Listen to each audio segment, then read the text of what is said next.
Hey guys, here we are on a new project. It's a bathroom. Gonna be doing the bathroom remodel here.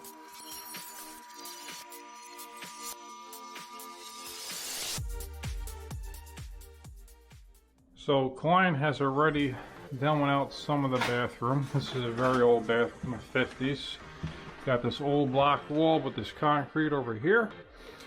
So we're not sure exactly what we're going to do with this. What I think I'm going to do as of right now is I'm just going to take some foam board and mortar it to the wall here. Go right over this stuff. That's allowing that we have enough room with the tub and all that. If not, we will chip it out. So that's that.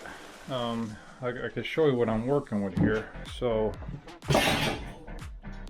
these old houses, they have, some guys call it soda ash, concrete, whatever you want to call it, but they didn't put plywood over the joist. You just have your typical joist here.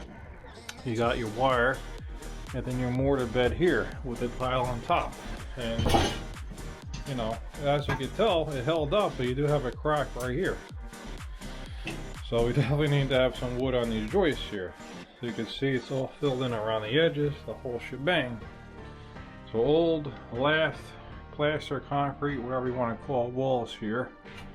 So the floor is coming up. I'm taking out this old steel frame door. I put a nice new pre-hung door in there for them. All that.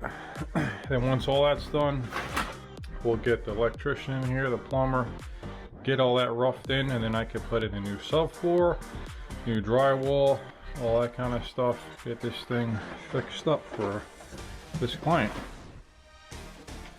So that's where we're at. I'm gonna go from there.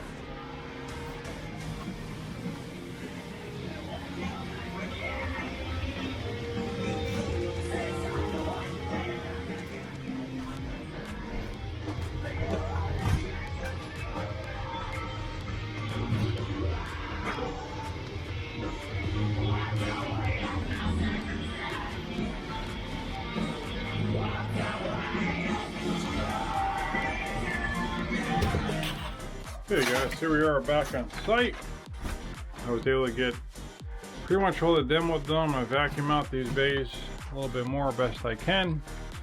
And since these joists, you can see here, they're pointed for the old mortar bed, I'm gonna have to assist them so I have something solid to nail the plywood to. So I'm gonna probably use 2x8s, 2x10s, whatever I can fit in here. And then over there, we're about 2 inches low, so I'm going to have to sister all those beams over there to bring up the height to exactly where I need it. So that's where I'm at right now. Follow along for how to do this. So how I'm going to do it is I'm going to glue them, use some 10D nails to probably pin them or screws, and then I'll use some big flathead screw, flat lock screws, I believe these are called. Flat locks by Fasten Master, and they're like lag screws. They're real thick, and they're going to be more than strong enough to hold these joists up. Put the glue, the nails on that, it's going to be rock solid. So I'm going to start working on this, go from there.